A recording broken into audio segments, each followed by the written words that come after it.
Hey, good morning and welcome back once again to the shop here at New Traditions Dulcimers and Woodcrafts and all sorts of things. All sorts of things happen here in this shop. I want to let you know what we're doing this morning and the rest of the day. I'm going to be working on Dulcimer number 862. 862 is a teardrop dulcimer made of Oregon myrtle, master grade myrtle, with a solid myrtle headstock. She's a beauty. Love this wood. There's a lot of tiger striping and ribbon in here that will come out as I get more into the finishing of the instrument. You'll see it more. It'll just kind of begin to pop more and more. And inside this will be a K&K pickup. I use K&K pickups exclusively in all my instruments, my ukuleles and my dulcimers. So actually this dulcimer, these are from Coos Bay, Oregon, and a great company up there. Just a wonderful company. Very easy to deal with. K&K pickups. Incredible pickup. Amazing pickup. So this is from Coos Bay. This is from the southern coast, about 100 miles south of Coos Bay, I believe, something like that. So that's the myrtle. Then here's the soundboard. This is Port Orford cedar, which is again about 100 miles south of where these pickups are made. So this is really an Oregon, a northwest, southern coast of Oregon dulcimer. This is the Port Orford cedar top, and there you can kind of see it. This grain in this wood, and the sound that the wood produces is amazing. But the grain is just beautiful, absolutely beautiful. Of course, all this seam will be gone when we get it final thickness, and I'll do our standard 3 sound holes on each side. And it'll look something like this when it's done, with Port Orford cedar on the top, Oregon myrtle on the back and sides. But more importantly than all of that, today what we're going to do is we're going to be cutting the fret slots on the fretboard overlay. This is Wenge, and I will be making this my fretboard overlay, and it will go on to this maple, which is just kind of there's not a whole lot of grain in it. It's just a strong wood for my fretboards. And this, once the frets and the position dots are installed, will be glued to this, and then this will be glued to this, and then that whole assembly will be glued to the body assembly. The way I do that with the frets, it's really simple. A lot of guys will use the fret slot blades for their table saws, and someday I'll get around to doing it that way, but it just seems easier and quicker and quieter for me to do it with this Stumac fretting guide, and then my little crosscut saw, just nothing to it. Then I have a template that I use so that my frets are precise. I don't do anything haphazardly. All my frets are precisely cut. So I've got this fret slotting jig. I have a bunch of these for my ukuleles, for my guitars, for my this is a 25-inch. I also have it for a 27-inch, but I use these. There's no guesswork when it comes to fretting and intonation of an instrument. You have to be right on, especially at our price mark. You know, if you're building a factory dulcimer and you're building 100 of them a month, and you can be kind of wishy-washy about your intonation and your fret spacing. But when you're doing handwork as a luthier, you want it to be right on, and that's what I enjoy doing. So that's what we're doing this morning. The main job today is to get this fretboard completed. Fret slots cut, frets installed, position dots installed, and then this attached to this. I'll get my sound holes cut on the soundboard. I don't do the sound holes, or I do the sound holes before I thickness sand, so that all the tear out. If there is any tear out, the tear out will be gone. Then I will attach this little assembly together, and then we'll let it sit for a while, for maybe a day. Install my K&K pickup, and it'll be almost done, almost ready to go to the customer. So this is number 862, and this guy sold immediately, it seems, like a couple of weeks after I started posting pictures of it online. So I thought I'd better get busy and get going on 863. This is October 20th, I believe, so Christmas is right around the corner, and I've been kind of spending more time on the homestead chores than on some instrument building. But I've got 863 in the works. This is the Myrtle. This will be a same design. This will be a 25-inch VSL teardrop dulcimer. All right, 25-inch teardrop, made of Oregon myrtle. Back, and here's the sides. I just need to thickness these, and then I'll do some final sanding before I bend them around my jig and get them going. And again, this is master grade reclaimed myrtle from Southern Oregon. The tree has been down for decades. There's no logging of these trees, none of that. These are, you get a lot of people that are building these things out of exotic woods, and like the mahoganies they're killing the forest for the mahogany, and they're ruining live stands of wood for instrument wood. Well, all of our wood, or at least I shouldn't say that, 95% of our wood comes from down trees that have been down for a very long time. This is the Port Orford cedar that will go on 263. Now, when I do use black walnut, and I use cherry sometimes, but the black walnut that I use in my instruments I get from our property here, so I mill it myself. So that's one issue that's kind of taken care of.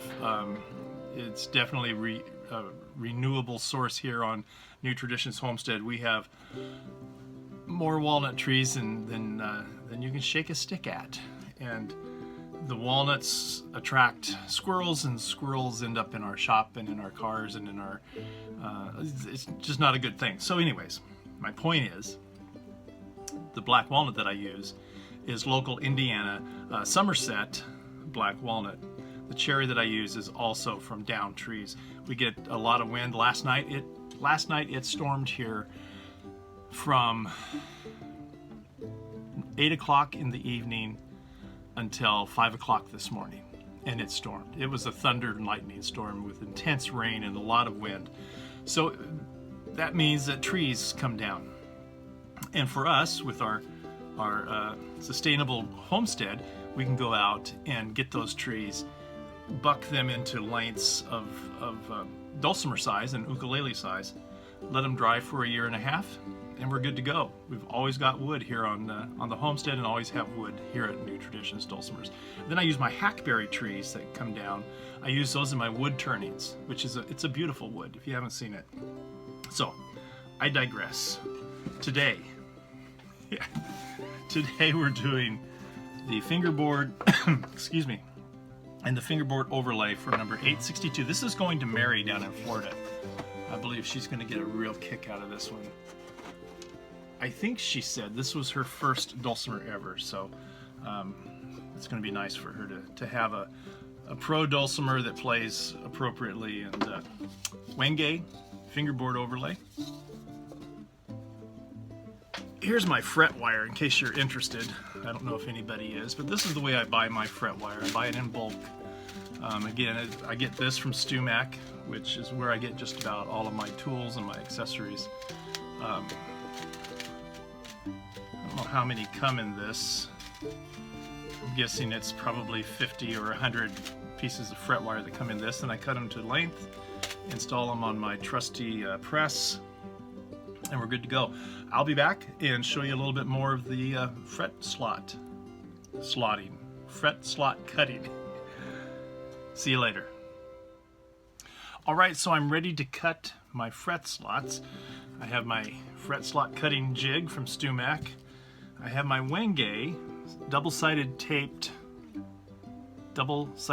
I guess that's how you say it, onto my fret cutting template, and I'll go ahead and place that in here. I've already got it lined up to where my nut is, so it's lined up to where this is where my nut will go. So I simply move it forward to the first notch, and this is where I will cut my first fret slot. I'll set the camera so you can see a little bit better. So this is going to be cutting my first, fret slot.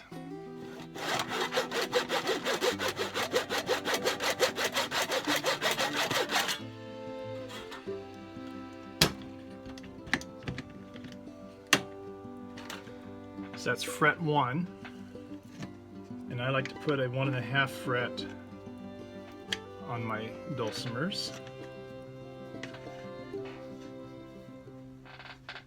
Pardon my head.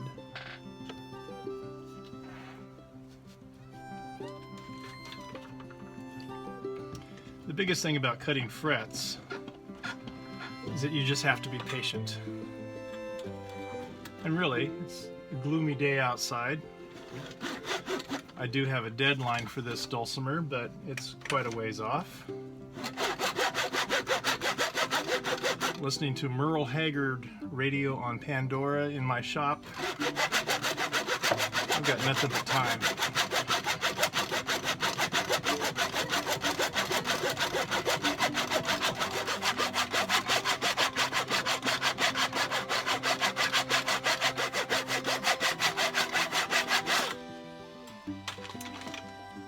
You do get some exercise. Now for my ukuleles and guitars, I use a different template.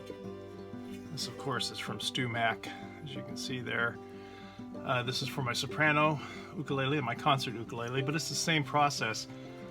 You get your wood centered on here, and you get these guys down into the fret slotting jig, and you take off. You go to town.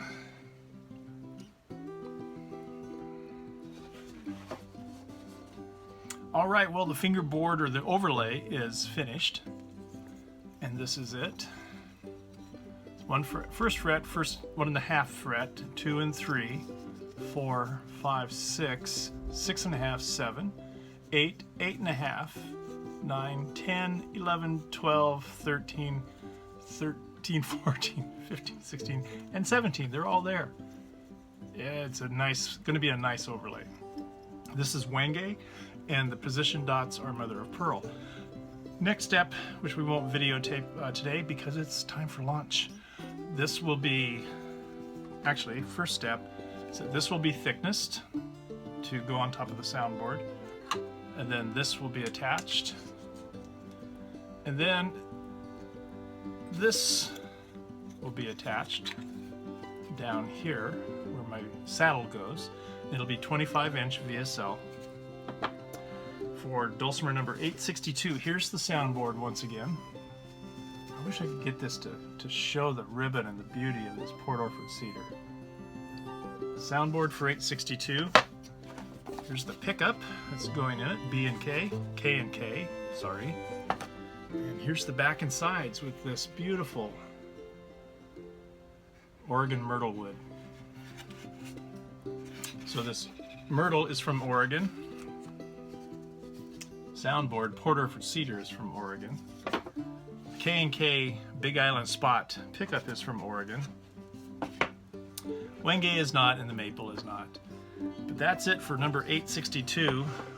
Hopefully by the end of the day, the fingerboard will be attached to the soundboard and the sound holes will be cut. And just as a reminder, 862 is sold. It sold almost immediately right after I posted the first video. This is 863 that I'm working on right now. Going to be the same thing, 25-inch VSL teardrop. Here's the back. This is Oregon myrtle.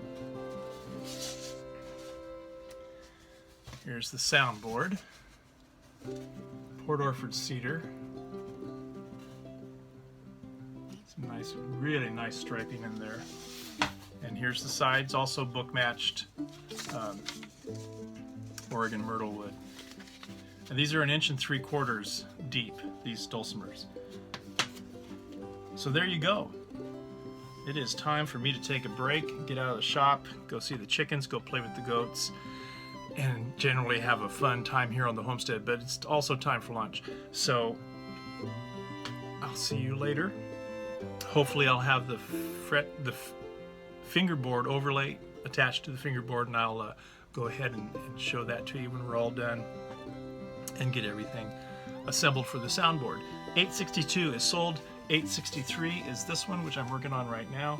It will also be a 25-inch VSL teardrop, New Traditions Dulcimer. So there you go. If I don't see you again today, we'll see you tomorrow. Lord bless you guys.